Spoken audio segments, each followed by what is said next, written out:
Señor Jesús, te damos gracias, eterno Padre, en esta tarde, Señor, que nos permites estar reunidos en este espacio, Señor, y en este lugar, siempre confiando, Dios eterno, que tú eres quien nos visita, que tú eres, Señor, quien nos sustenta en todo tiempo y en todo momento, Señor. Te damos las gracias, Padre bendito, y te pedimos, Señor, que seas tú santificando, Señor, tu palabra, y que nuestro corazón, Señor, esté dispuesto, Padre, a poder recibirla, Señor, a poder administrarla, Señor, y poder caminar siempre, Dios, en esa libertad, en esa gracia, Señor, y en esa misericordia. Padre, en esta tarde, Señor, te pedimos que tú nos hables, Señor, a cada uno de nosotros y nos ministres, Señor, siempre creyendo, Padre, que la fuente de autoridad es tu palabra hacia nosotros. Y en el poder de tu Espíritu Santo, Señor, podamos ser sometidos, Dios, en nuestro corazón para creer, para caminar, Señor, para avanzar y administrar, Señor, tu palabra en nuestras vidas. Te damos gracias, Señor, confiamos en ti, esperamos en ti, Señor, y nuestro deseo siempre, Dios eterno, es caminar en esa confianza y en esa esperanza, Cristo Jesús. Amén, Dios, y amén. Amén. Podemos tomar nuestro lugar, hermanos. El Señor les bendiga a cada uno de ustedes. Estemos orando por nuestros hermanos que están enfermos. Hay toda una familia, nuestra familia Ramos Mendoza, todos ellos están enfermos y están confiando en el Señor y esperando en nuestro Dios. Les pido que estemos orando especialmente por la hermana Michelle, que es la que se ha visto un poquito más complicada la enfermedad, pero confiemos en el Señor que Él puede obrar, hermanos, con toda misericordia en esta oportunidad en la vida de nuestra hermana. Amén. Y también, hermanos, el día domingo tenemos la participación de la Santa Cena en este lugar, de la Mesa del Señor, para que dispongamos nuestro corazón y vengamos con toda disposición en nuestra alma, con toda la actitud correcta, hermanos, a participar de este memorial. Es necesario que sigamos cuidando, hermanos, las medidas oportunas y pertinentes de salubridad, cuidando la sana distancia, usemos siempre el cubrebocas y bueno, estamos aquí siempre en la entrada tomando la temperatura y usando el uso del gel antibacterial. Pero movámonos en esa confianza en el Señor, siendo prudentes, como lo hemos estado comentando, y pues sigamos adelante, hermanos, en el propósito con el cual el Señor nos ha llamado para poder glorificar su santo y bendito nombre. Amén. Pues, hermanos, vamos a abrir nuestra Biblia. La semana pasada estuvimos hablando y estuvimos compartiendo, hermanos, acerca de, la antepasada de la manifestación de la iglesia, de la sana doctrina estuvimos hablando. Hemos estado compartiendo, hermanos, acerca de la edificación de la iglesia.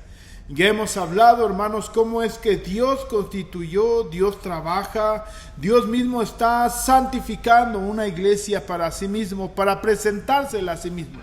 ¿Cómo es esa santificación? Lo que leemos en Efesios capítulo 5 a través del lavamiento de su palabra.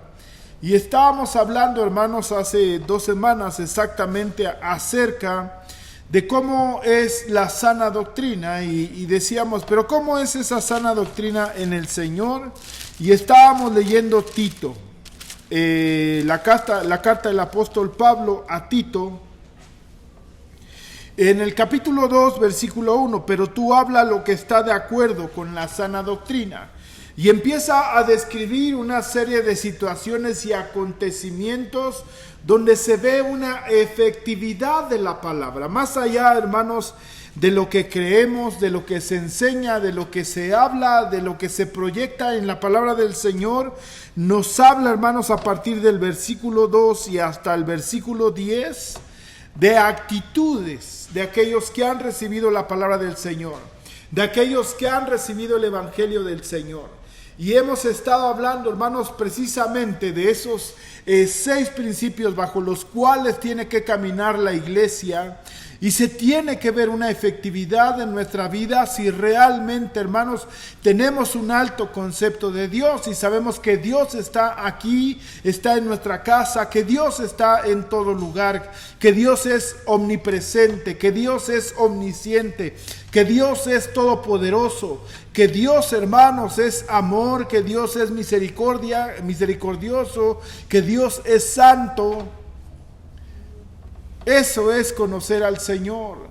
Y de alguna manera, hermanos, si creemos que Él es Dios y que Él, hermanos, dejó inspirada su palabra para ser una guía, como lo dice el Salmo 119, una lámpara a nuestros pies, su palabra, siendo una lumbrera en el camino, la cual nos va a guiar, hermanos, y nos va a mostrar hacia dónde y cómo tenemos que caminar. Por eso confiamos, hermanos, en la autoridad absoluta de la palabra en nuestras vidas. Y de ahí, hermanos, nos lleva una proyección clara hacia nosotros, una antropología correcta. Ahí se habla una sana doctrina precisamente. Y habla aquí de una serie de actitudes en el versículo 2, que los ancianos sean sobrios, serios, prudentes, sanos en la fe, en el amor, en la paciencia. Y también las ancianas sean reverentes en su porte, no calumniadoras, no esclavas del vino, maestras del bien, que enseñen a las mujeres jóvenes a amar a sus maridos y a sus hijos, a ser prudentes, castas, cuidadosas de su casa, buenas, sujetas a sus maridos, para que la palabra de Dios no sea blasfemada. Y aquí hay una relación, hermanos, en la cual todo aquel que ha aceptado la verdad del Evangelio y todo aquel que ha tomado por verdad, hermano, la palabra del Señor, y creemos que la palabra es inspirada por Dios, la hemos aceptado para entender y comprender la salvación del Señor y creyendo que es una guía, entonces tiene una aplicación para nosotros. Es donde hay ahí verdaderamente una antropología correcta, una santificación personal, una santidad en la cual tenemos que caminar, avanzar, crecer, ser fortalecidos en el Señor. Porque viene y proviene de la palabra del Señor a nuestras vidas, que nos invita y nos lleva a crecer, a madurar, a abundar en la palabra del Señor. Y aquí dice, por eso, versículo 6, exhorta a sí mismo a los jóvenes. Entonces habla de ancianos, de ancianas, de jóvenes, que sean prudentes, presentándote tú en todo como ejemplo de buenas obras.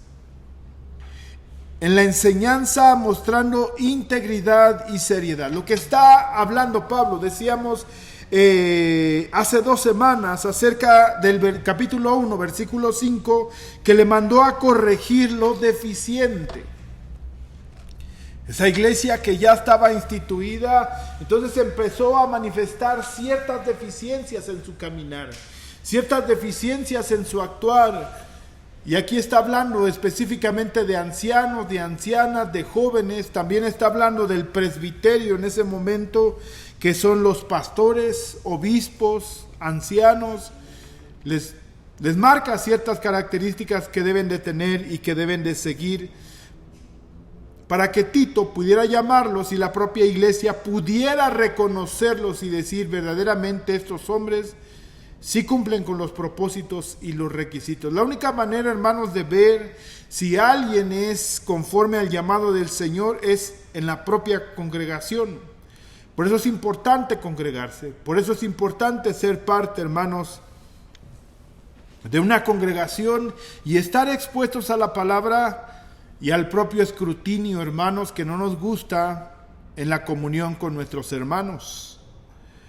Dice entonces, presentándote tú en todo como ejemplo de buenas obras, en la enseñanza, mostrando integridad, seriedad, palabra sana y reprochable, de modo que el adversario se avergüence y no tenga nada malo que decir de vosotros. Entonces lo que está tratando de hacer es cerrar, hermanos, la brecha entre lo que creemos y nuestro comportamiento. ¿Qué quiere decir? Que coincida más y más, hermanos, lo que leemos en la palabra, lo que creemos con nuestra manera de vivir, con nuestra manera de actuar, con nuestra manera de comportarnos. y nuestra manera, hermanos, de vivir plenamente en el Evangelio del Señor. Ese fue el problema del pueblo de Israel cuando el Señor Jesucristo, cuando el Verbo encarnado vino a habitar entre ellos, creció y vio todas las anomalías. Precisamente el Verbo, hermanos, vino a hacerse presente.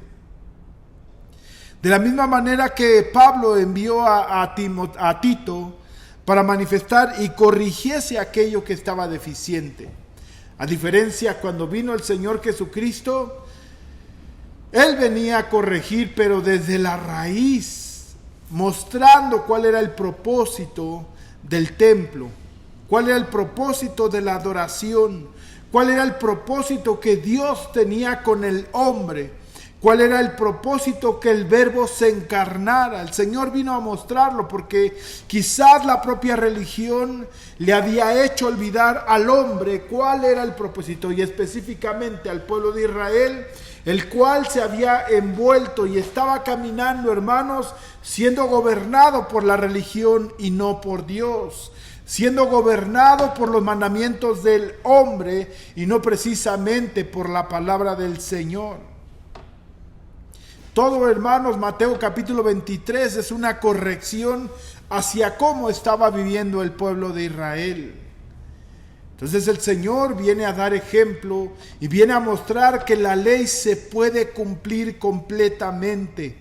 Dice en la carta a los Hebreos que el Señor vino a cumplir plenamente, hermanos, la ley. No vino a quitarla, sino vino a ¿qué? A cumplirla y ver que podía ser efectiva. Nuevamente reitero, hermanos, si es necesario aseverarlo y comentarlo, que lo que está vigente es la ley moral de Dios. La ley nacional de Israel, hermanos, tuvo cumplimiento para el pueblo de Israel y Cristo mismo cumplió. La ley ritual tiene cumplimiento en Cristo Jesús. Podemos verlo, hermanos, en la carta a los Hebreos. Pero la ley moral sigue vigente. El amarás al Señor tu Dios con toda tu mente, con todo tu corazón y con todas tus fuerzas, con toda tu alma, y a tu prójimo como a ti mismo. No matarás, no desearás la mujer de tu prójimo. Lo que hemos conocido, hermanos, de honrar y bendecir el nombre del Señor. Entonces, lo que está pidiendo Pablo es que se reduzca esa brecha. Precisamente, hermanos, a través de la sana doctrina, a través de la palabra del Señor, va a llevar a una iglesia que viva caminando hacia una santidad personal, reduciendo esa brecha y teniendo una coincidencia de su manera de vivir con lo que dice el Evangelio del Señor. Aquello de lo que cree, que habla y que manifiesta, tenga un mayor acercamiento con la verdad manifiesta en la propia palabra del Señor. Por eso, hermanos, cuando escribe Juan la primera carta y habla con Gallo y le dice: he tenido noticias que tu verdad coincide con la verdad. Leámoslo ahí rápidamente, que no es un texto que traía siendo parte de lo que estamos tratando de comprender.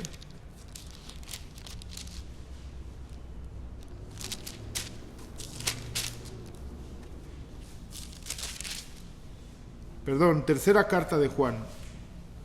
Dile: el anciano Gallo, el amado a quien amo en la verdad, amado, yo deseo que tú seas prosperado en todas las cosas y que tengas salud, así como prospera tu alma. Hay una primera coincidencia, ¿verdad? Ahí, que seas prosperado, así como prospera tu alma. Que todo aquello que estás teniendo bendición, ya sea en lo económico, en tu casa, con tu familia, con tus hermanos, en tus negocios, que tenga comunión con ¿qué? Con tu crecimiento en el Señor. Pues mucho me regocijé cuando vinieron los hermanos y dieron testimonio de tu verdad. Dieron testimonio de lo que tú dices, de lo que tú hablas, de lo que tú compartes, de lo que tú enseñas, de lo que tú practicas. Esa es tu verdad, de cómo andas en la verdad, de que esa verdad tiene una coincidencia no solamente en tu boca, sino con tus hechos, tiene una coincidencia. Por eso, hermanos, el Señor nos habla de una santidad personal. Por eso, hermanos, en la carta del apóstol Pablo a los filipenses les dice, ya sea que estando yo presente o no estando yo presente, ustedes de alguna manera se presentan delante del Señor actuando conforme a lo que Dios ha establecido. No tengo yo mayor gozo que esto, el oír que mis hijos andan en la verdad. El andar, el hablar, el practicar. Entonces, hermano, la iglesia tiene un propósito. ¿Cuál es ese propósito? Mateo capítulo 5. Que los que han estado viniendo el día sábado, entendemos, hermanos, por la palabra del Señor. Versículo 13.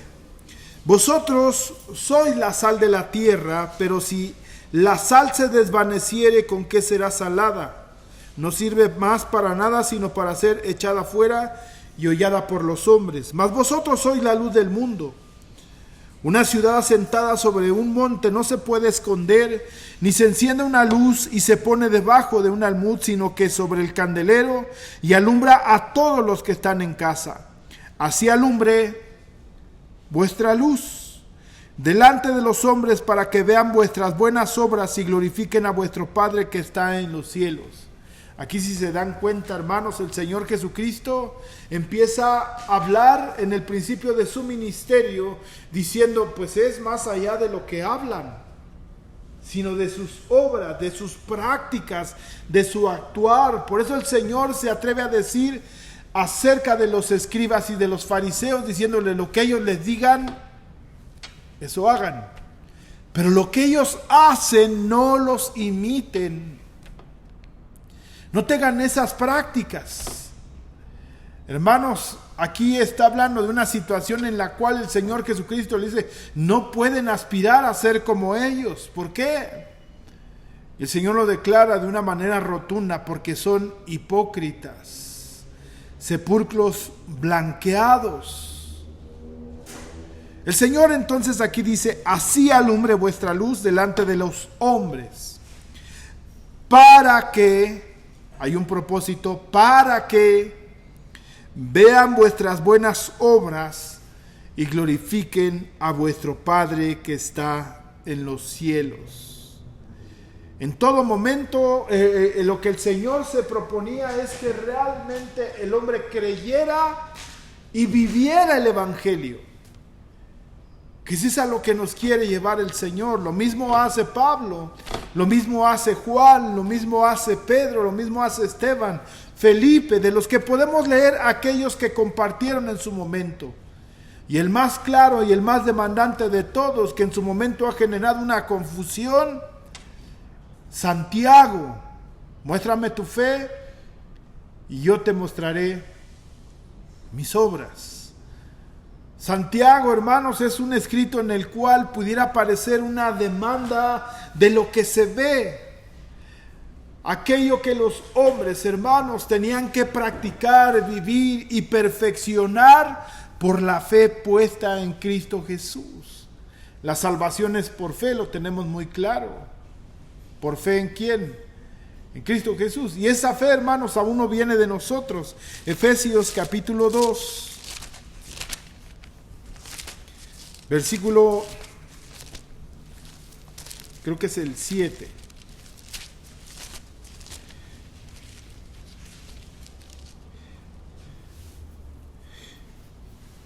Dice, y juntamente con Él nos resucitó y asimismo nos hizo sentar en los lugares celestiales con Cristo Jesús, para mostrar en los siglos venideros las abundantes riquezas de su gracia en su bondad para con nosotros en Cristo Jesús. Porque por gracia sois salvos. ¿Por medio de qué? De la fe. Ahí pudiera decir alguien, es que bueno, nosotros pusimos fe, ¿verdad? El justo por la fe vivirá. Un texto muy conocido. Salud. Porque por gracia sois salvos por medio de la fe. Y esto no de vosotros. O sea que aún hasta ahí el Señor nos ha ayudado, pues es don de Dios. No por obras para que nadie se gloríe, y ahí es donde está a veces la contradicción. Si el Señor Jesucristo está hablando de obras para que los hombres las vean y glorifiquen al Señor, o sea, hay un propósito, hay una coincidencia en decir verdaderamente estos hombres y estas mujeres están cambiando y están caminando conforme a lo que hablan, lo que dicen. Hay una práctica, hay una coincidencia. Entonces, hermanos, lo que hemos estado hablando acerca de la edificación de la iglesia es precisamente para cerrar esa brecha. Esa brecha, hermanos, que muchas veces se hace muy amplia, hermanos. Por eso en su momento hemos estado hablando que a veces, hermanos, lamentablemente la iglesia visible pudiera parecer que tiene un gran desmérito en su actuar y en su práctica. Hay muchos hermanos que han salido de congregaciones porque se han sentido burlados, robados, engañados por X o por Y razón. Y a veces pudiera gozar de cierto desprestigio la iglesia visible. Pero la iglesia invisible del Señor, hermanos, sigue perseverando, sigue estando, sigue practicando y sigue haciendo evidente, hermanos, que el propósito de Dios se cumple. Ser luz, ser sal. Ahora, hermanos, sería la iglesia la que tendría que estar manifestando la luz y la dirección hacia donde se tiene que caminar y no el mundo. Porque aquí dice en Mateo capítulo 5, somos la sal de la tierra y la luz ¿de qué? Del mundo. Coincide con lo que dice en el Evangelio según San Juan, capítulo 17, no te pido que los saques del mundo, sino que los guardes del mal. Entonces, hermanos, nosotros tenemos que manifestar la luz al mundo. Dice ahí mismo en el texto, no se esconde la luz, sino que se pone en el lugar más alto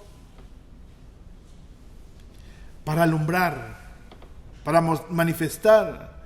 Y ese es el propósito de la iglesia. Entonces, la sana doctrina, hermanos, no solamente es para que la iglesia se sienta orgullosa en sí mismo, y decir, no, pues nosotros sí practicamos la sana doctrina, nosotros sí estamos en lo... No es para eso, hermanos, es para que el Señor sea glorificado a través de nuestros actos. Y eso es lo que dice el texto. Vamos ahí a regresar a Tito.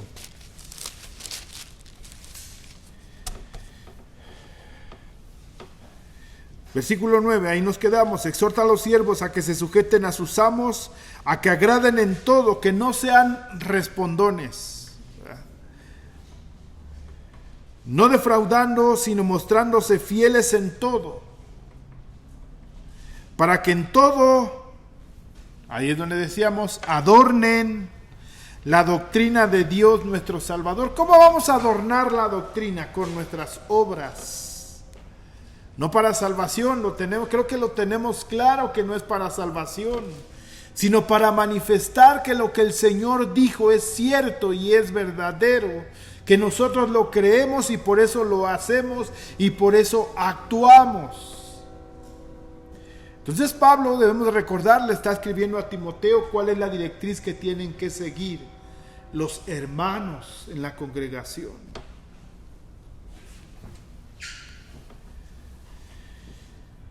Versículo 11. Aquí es donde el propósito empieza a tener una conexión con el mundo. Porque la gracia de Dios se ha manifestado para salvación a todos los hombres. La gracia de Dios se ha manifestado. Dice la palabra del Señor en Isaías capítulo 9. Versículo 2. Mas no habrá siempre oscuridad para la que está ahora en angustia, tal como la aflicción que le vino en el tiempo que livianamente tocaron la primera vez a la tierra de Zabulón y la tierra de Neftalí, pues el fin llenará de gloria el camino del mar, de aquel lado del Jordán en Galilea de los gentiles. El pueblo que andaba en tinieblas vio gran luz.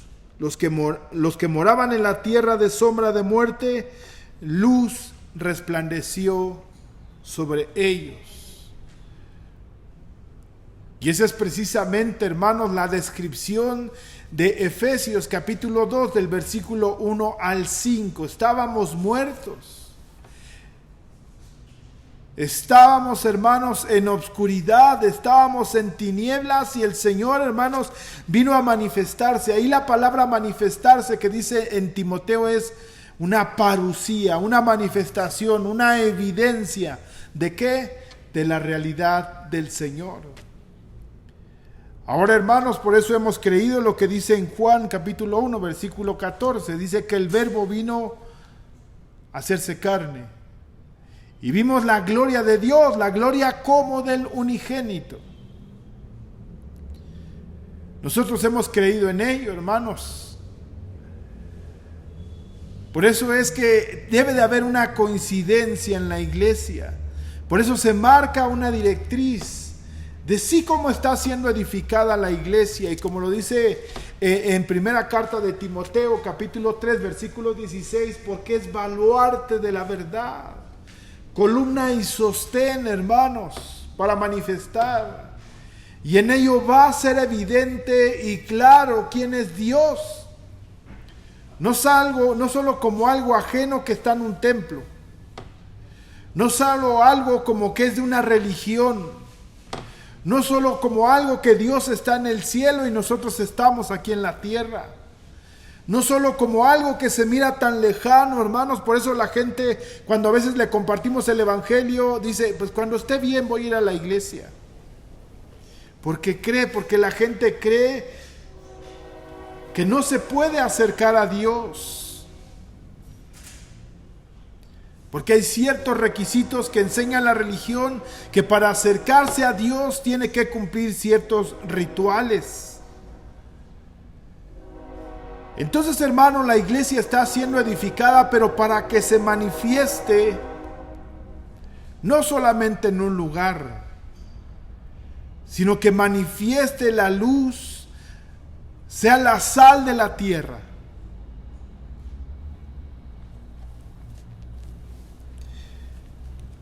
Dice en Lucas, Evangelio según San Lucas, capítulo 1, versículo 79, narrando desde el versículo 67 en adelante la profecía de Zacarías.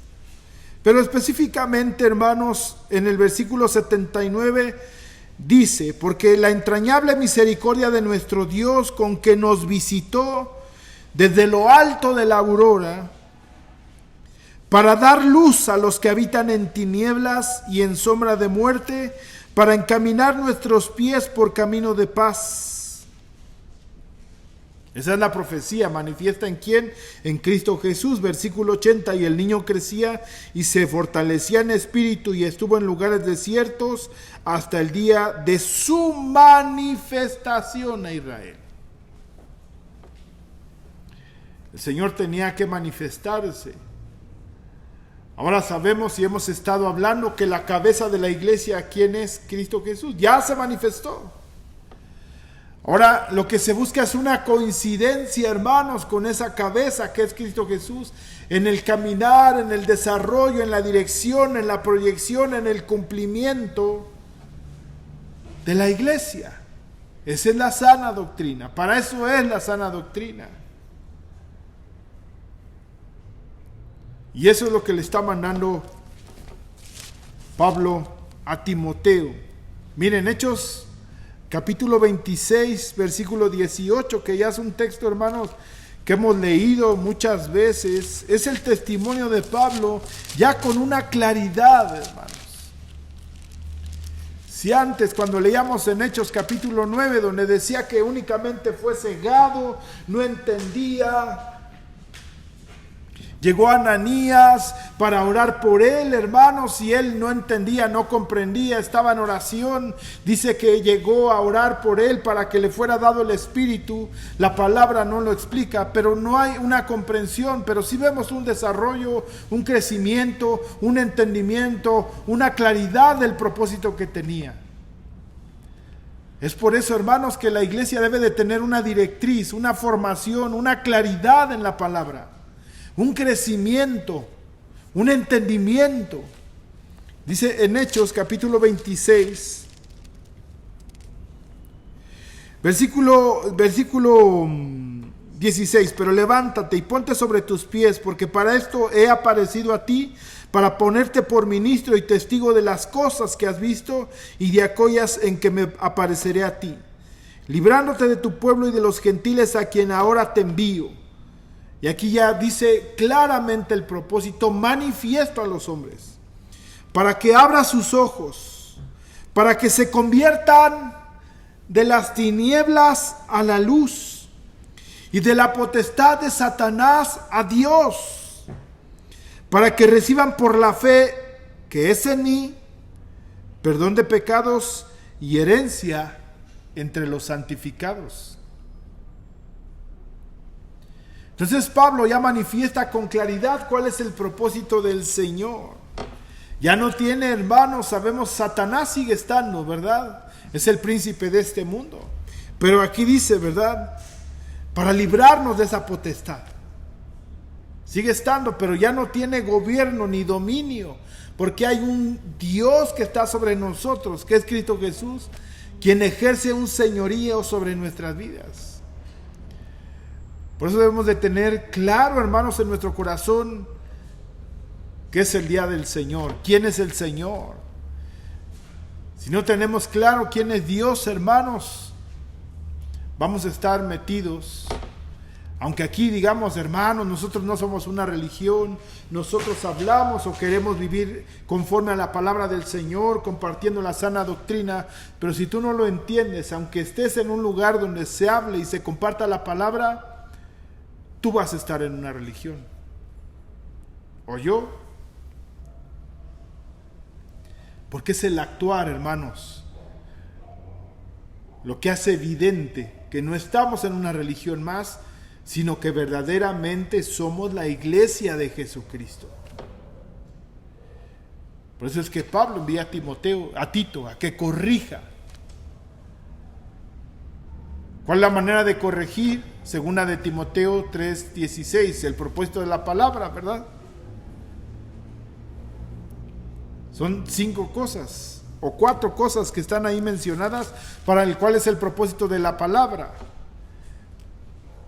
Enseñar, corregir, instruir en justicia, redarguir.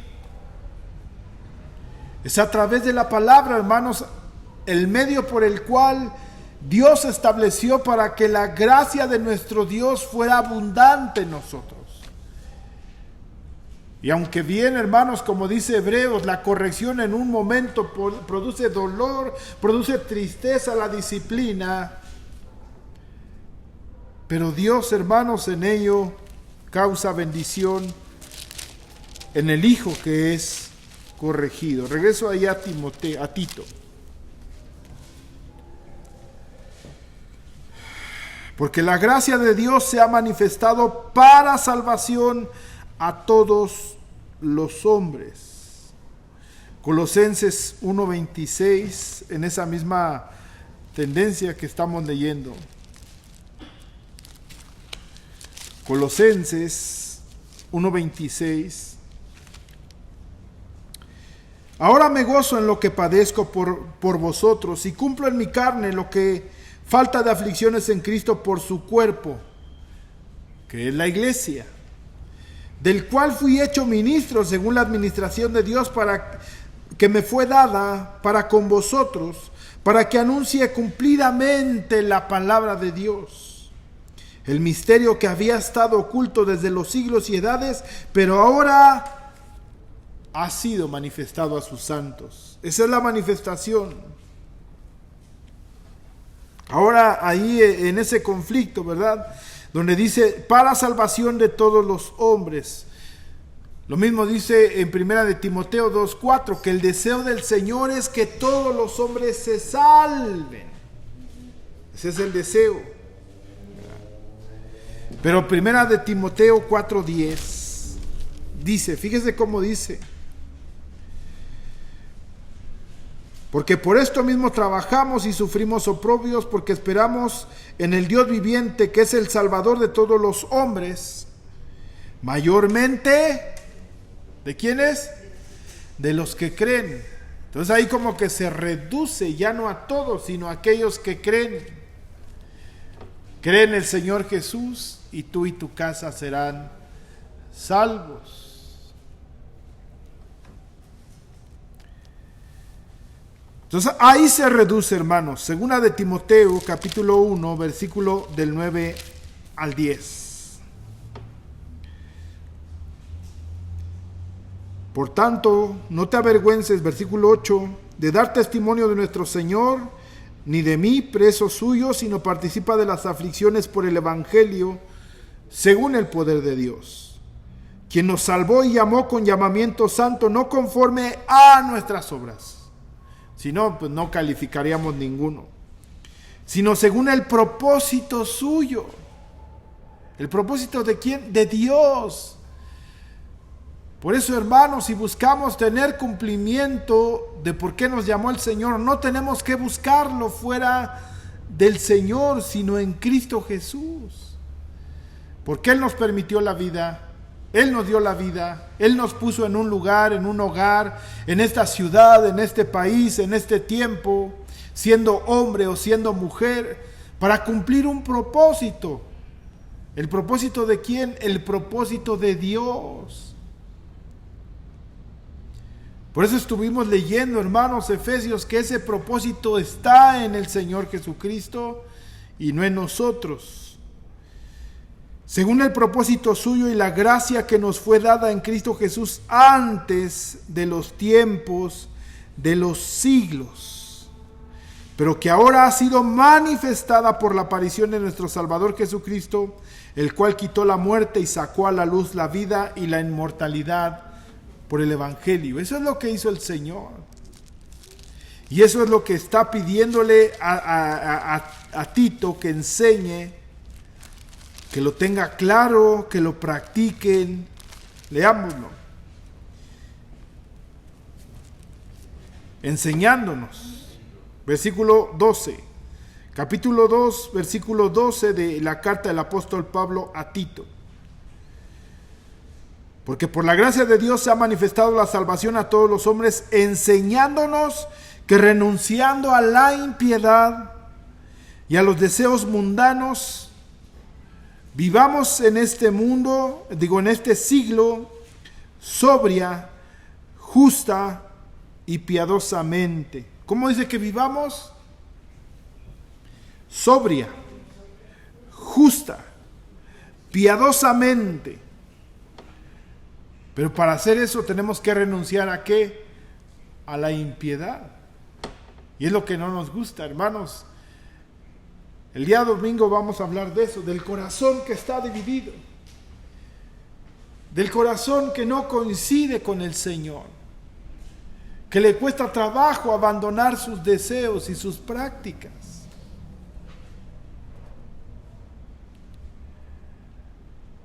Ahora aparece, hermanos, decíamos el día de ayer, fijando una postura en el pensamiento que veo en la propia palabra del Señor, del video que apareció, ¿verdad? De los hombres de San Francisco de Los Ángeles, donde se dice que es ahí una comunidad altamente homosexual en esa ciudad, y sacan un coro cantando, ¿verdad? Vamos por tus hijos. Muchos lugares se compartió sobre ese video, muchas iglesias. Y ¿por qué nosotros no compartimos? ¿Por qué no hablamos de esto? No porque no hayamos tenido conocimiento, sí lo tuvimos quizás. Aunque parece un desafío a Dios, para mí es un petardo, hermano. Un petardo nada más hace ruido, ¿no?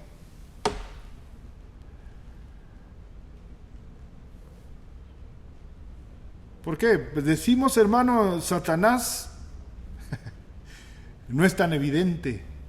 No digo que no sea una obra de Satanás lo que están haciendo esos hombres, sí, pero no es tan evidente, hermanos. Yo me imagino, he estado imaginando, pues, hay un movimiento que surgió hace 4 o 5 años aproximadamente, que se llama Con mis hijos no te metas, precisamente defendiendo que se ha juntado un conglomerado de creyentes, ya sea católicos, evangélicos, que creen en lo mismo, un ecumenismo, para un fin bueno, digamos, que es defender a los hijos de la ideología de género, que ahí está implicado todo esto del homosexualismo, lesbianismo, todo eso que se habla.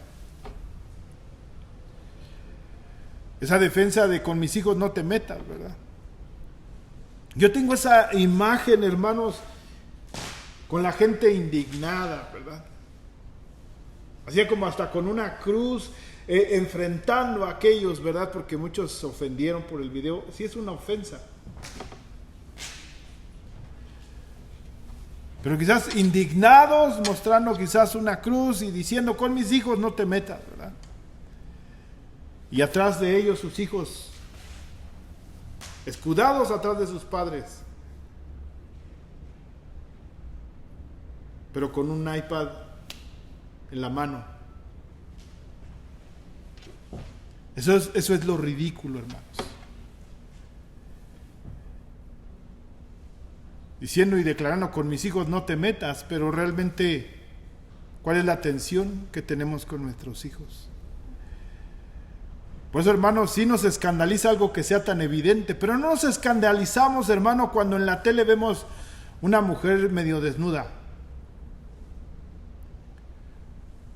O cuando vemos, hermano, que en una película blasfeman del nombre de Dios y pues para nosotros la seguimos viendo porque hasta risa nos causa, ¿no? Eso no es evidente, eso no nos asusta, eso no nos indigna. ¿Por qué? Porque nos agrada.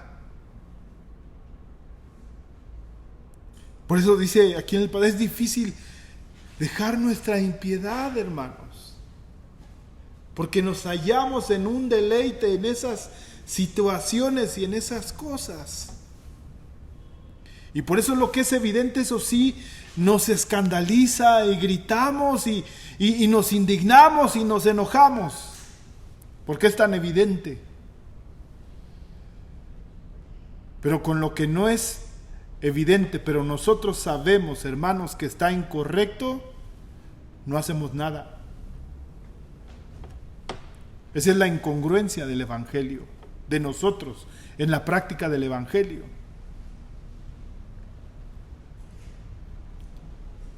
Eso es la religión, hermanos. Esa es la religión en la cual muchas veces queremos estar metidos. En algún tiempo lo hemos mencionado y sabemos que casi no nos gusta hacer mención de algunas cuestiones. Hay una película que se llama El que cambia los tiempos, de un hombre que viaja en el tiempo y visita la iglesia del futuro.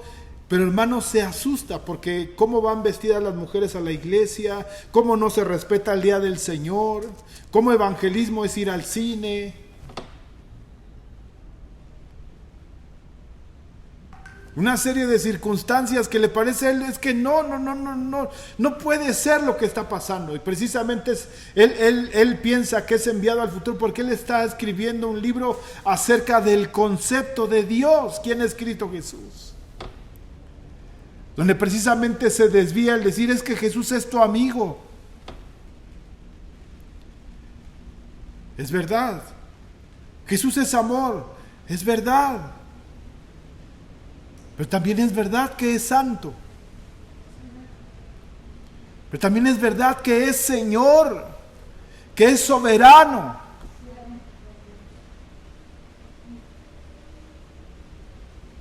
Por eso, hermanos, nos cuesta trabajo dejar la impiedad.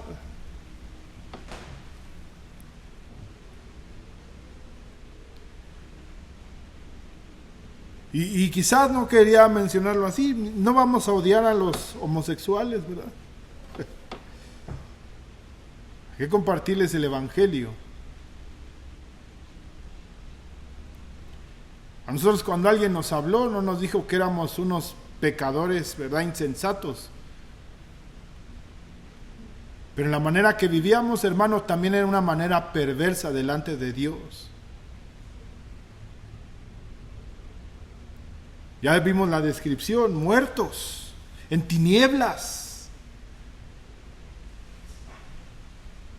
Hermanos, si no entendemos el antes y después en nuestra vida, no hay una manifestación.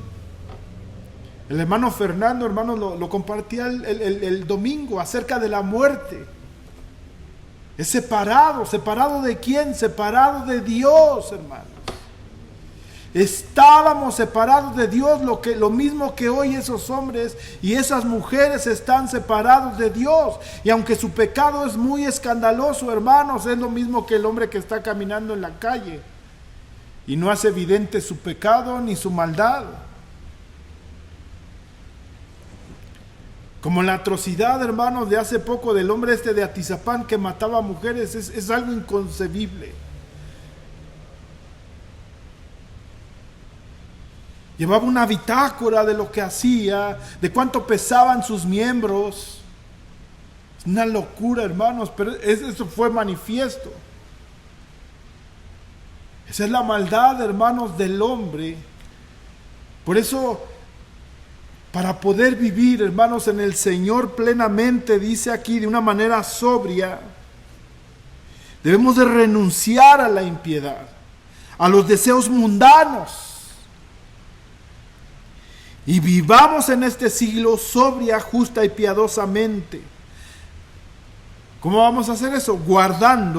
Aguardando la esperanza bienaventurada y la manifestación gloriosa de nuestro gran Dios y Salvador Jesucristo. Miren, ahí me voy hasta el capítulo 3, versículo 4, aunque tengo que seguir leyendo. Pero cuando se manifestó la bondad de Dios nuestro Salvador y su amor para con los hombres, ¿cómo se manifestó el Señor? ¿Cómo se manifestó su amor? Nos salvó no por obras de justicia que nosotros hubiéramos hecho, sino por su misericordia, por el lavamiento de la regeneración y por la renovación en el Espíritu Santo. Solamente lo puede hacer el Espíritu Santo, el cual derramó en nosotros abundantemente por Jesucristo nuestro Salvador, para que justificados por su gracia viniésemos a ser herederos conforme a la esperanza de la vida eterna. Palabra fiel es esta. Y en estas cosas quiero que insistas con firmeza. ¿Cuáles cosas? Que la gracia viene del Señor, por medio de su Espíritu Santo, por medio de su palabra. Eso es lo que está diciendo. Y Pablo le insta, le habla, le dice, le exhorta. Palabra fiel es esta, y en estas cosas quiero que insistas con firmeza. Para que los que creen en Dios, ¿ustedes creen en Dios? Nosotros creemos en Dios. Entonces, si creemos en Dios, vamos a ser exhortados de una manera firme. Y de esa manera procuremos ocuparnos en buenas obras. ¿Para qué? ¿Para ser salvos? No. Para que se haga manifiesto que el Señor, hermanos, se entregó por nosotros, que manifestó su amor, que manifestó su gracia, que hemos sido renovados por el Espíritu, que hemos sido regenerados. Y que no estamos en una religión, sino que estamos en la verdad. Para los que creen en Dios, procuren ocuparse en buenas obras. Estas cosas son buenas y útiles a los hombres. Y aquí es lo que digo, hermanos, por eso evita las cuestiones necias y genealogías y contenciones y discusiones acerca de la ley, porque son vanas y sin provecho.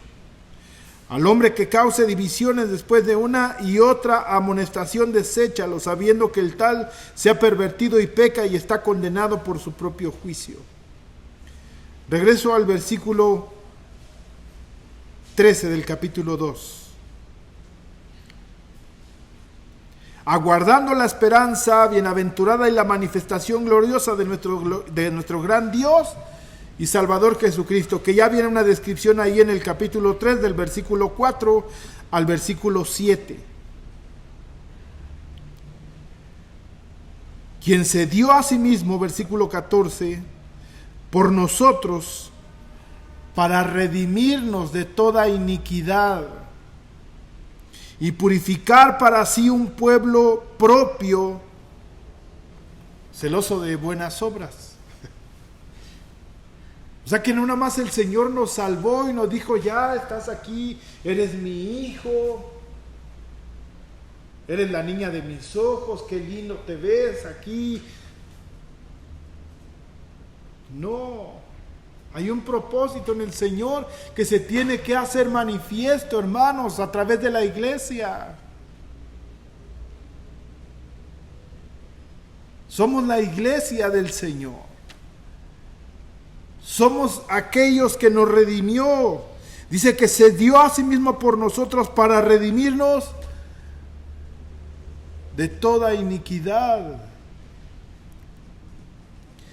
Purificar. El Señor nos está purificando. Ya leímos palabras: regeneración, renovación por el Espíritu Santo, redimirnos de la iniquidad, purificarnos y poner un pueblo que sea celoso de qué. Ese es donde se muestra el celo de Dios. No solamente hablando, porque si no va a pasar lo que el Señor le dice ahí a los Romanos, capítulo 10, versículo del 1 al 3. Dice: ustedes son celosos de Dios. Yo lo he visto, que son hombres celosos, los cuales de alguna manera se desbordan enojándose porque alguien mal usa el nombre de Dios.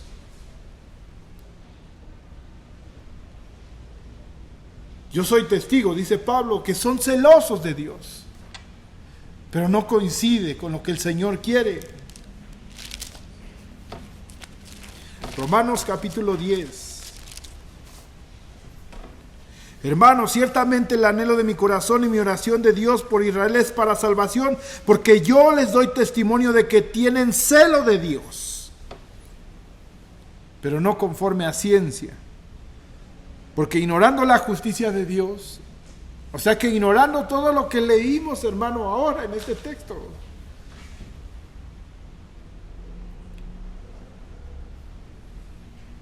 ignorando la justicia de Dios y procurando establecer la suya propia, no se han sujetado a la justicia de Dios.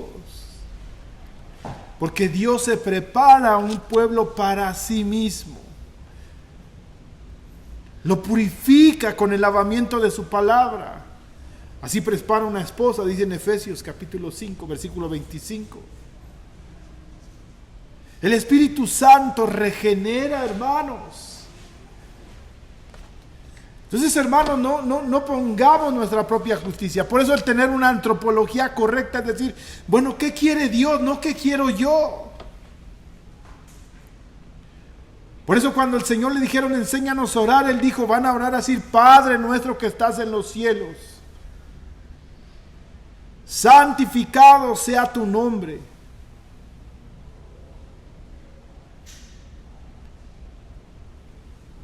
Venga vuestro reino, hágase tu voluntad. Hasta ahí solamente es Dios.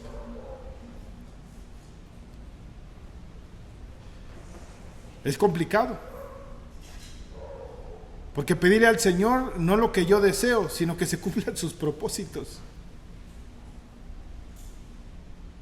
Entonces, para decir, Señor, ¿cuáles son tus propósitos? Pues tenemos que meditar en su palabra.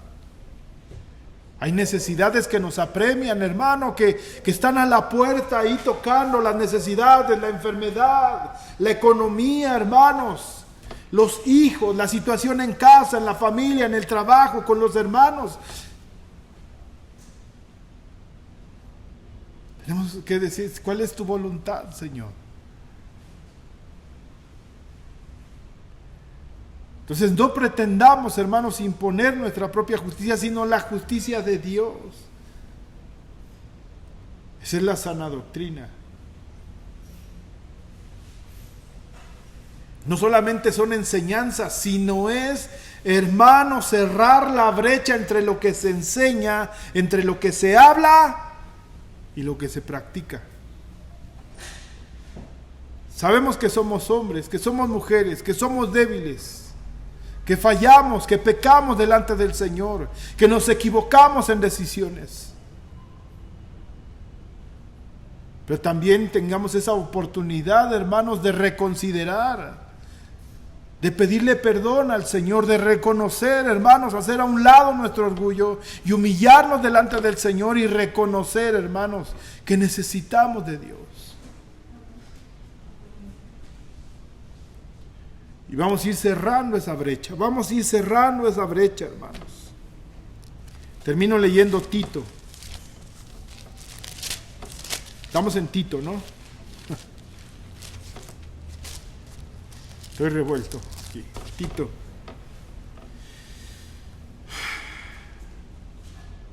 Quien se dio a sí mismo por nosotros para redimirnos de toda iniquidad y purificar para sí un pueblo propio, celoso de buenas obras. Esto habla y exhorta y reprende con toda autoridad. Nadie te menosprecie, ni nadie te diga tú quién eres o tú qué haces, sino que estás tomando la autoridad de la palabra. Pero no solamente, hermanos, aquí lo dice en el versículo 7, presentándote tú en todo como ejemplo de buenas obras en la enseñanza, mostrando integridad y seriedad.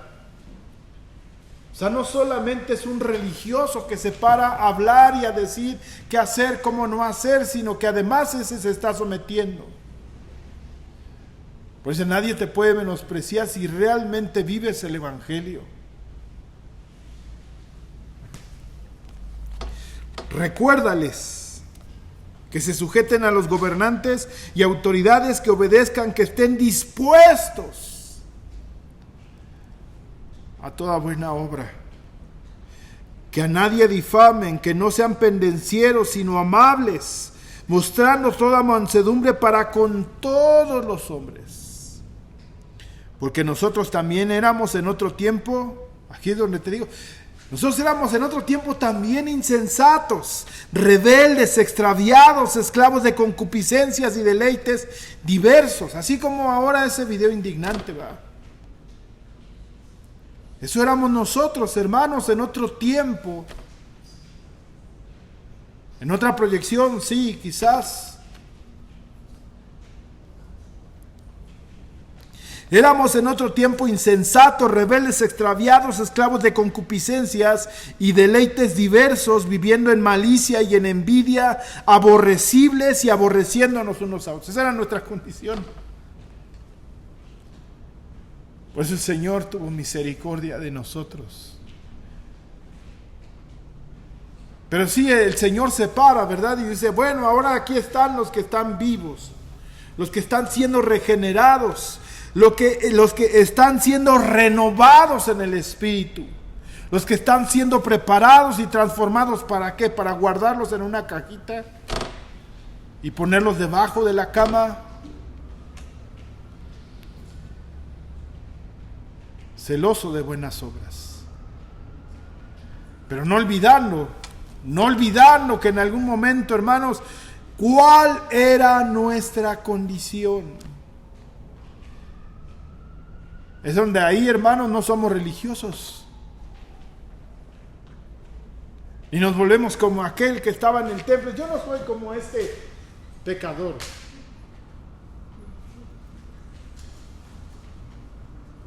Yo sí diezmo, yo sí ayuno, yo sí ofrendo, yo estoy aquí.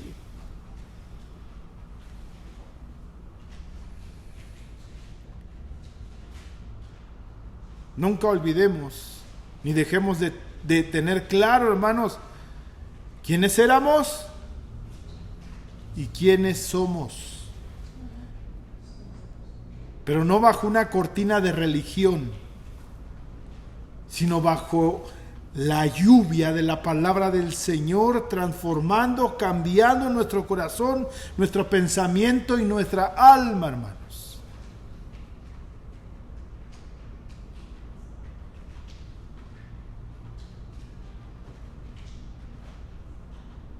Creamos en el Señor.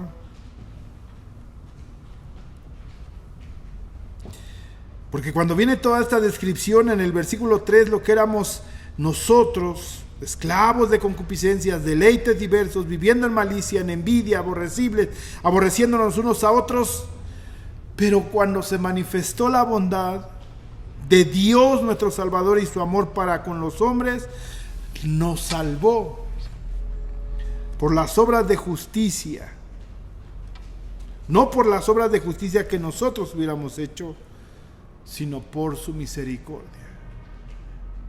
Manifestación de su amor, de su misericordia, de su gracia, pero entendiendo, hermanos, y llevándonos a un arrepentimiento verdadero de quienes éramos. ¿Para qué? Para buenas obras. Entonces Pablo, hermanos, también tiene claro de las que son las buenas obras. No entra en conflicto con Santiago. Por el contrario, refuerza aún más su pensamiento en el cómo tiene que vivir la iglesia del Dios viviente, que es columna y baluarte de la verdad. Esa es la iglesia de Jesucristo. Si tú eres parte de la iglesia de Jesucristo, el Señor te llama o nos llama a nosotros a que abandonemos la impiedad y que abracemos la esperanza y anhelemos, hermanos, la manifestación gloriosa de nuestro gran Dios y Salvador, Jesucristo. Cristo viene desde hace 2000 años, ¿verdad? Porque esto se escribió hace 2000 años. Permanezcamos en la fe. Amén. Que puede pasar lo que dice en Tesalonicenses capítulo 4, ¿verdad? Estamos ya sea vivos o muertos, ¿verdad? Pero esperando al Señor. Aquellos que son sepultados, dice que van a ser sepultados en un cuerpo. Y Pablo lo declara, ya sea vivo o sea muerto, este cuerpo va a glorificar al Señor, porque descansa en fe, y si está vivo, espera en fe. ¿Fe en quién? Aquel que nos prometió que iba a regresar. Amén. Oremos al Señor.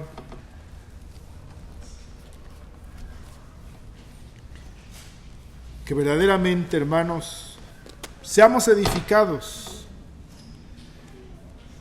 pero no como un edificio inerte, sino como una iglesia viva, la cual manifiesta una realidad del Evangelio, una práctica, una vida, una claridad de quiénes somos, hacia dónde vamos y qué es lo que el Señor está hablando a nuestras vidas. Padre, ayúdanos, Señor. Cada uno de nosotros, los que hemos sido redimidos, hemos sido llamados, hemos sido alcanzados, Señor, estamos siendo transformados, estamos siendo santificados, Señor. Porque no solamente nos trajiste a novedad de vida, sino que también, Dios Santo, nos estás santificando por tu palabra, Señor. Ayúdanos a creerlo, porque si creemos vamos a vivir. Y si vivimos, Señor, vamos a manifestar. Y si manifestamos, Señor, tu nombre ha de ser glorificado, Padre. porque nos has llamado, Señor, a ser sal y a ser luz en medio de una generación perversa, Señor.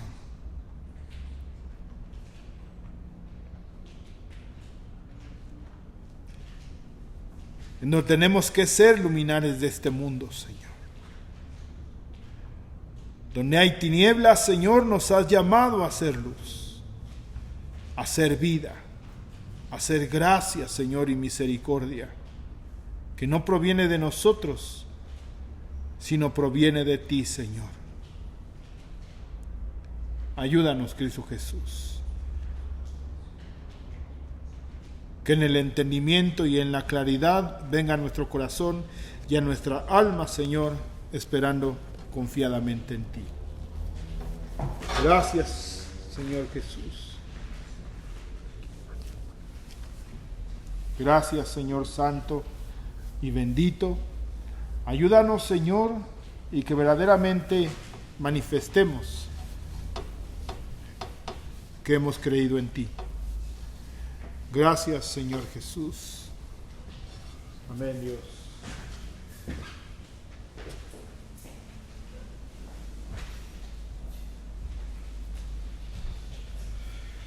Seguimos orando, Padre, para darte gracias, Señor, por las ofrendas, Señor, que tú nos permites depositar en este alfolí, Señor. Sabemos que es una manera de contribuir a tu obra, a una obra gloriosa, verdadera, santa, y ahí nos haces participar, Señor.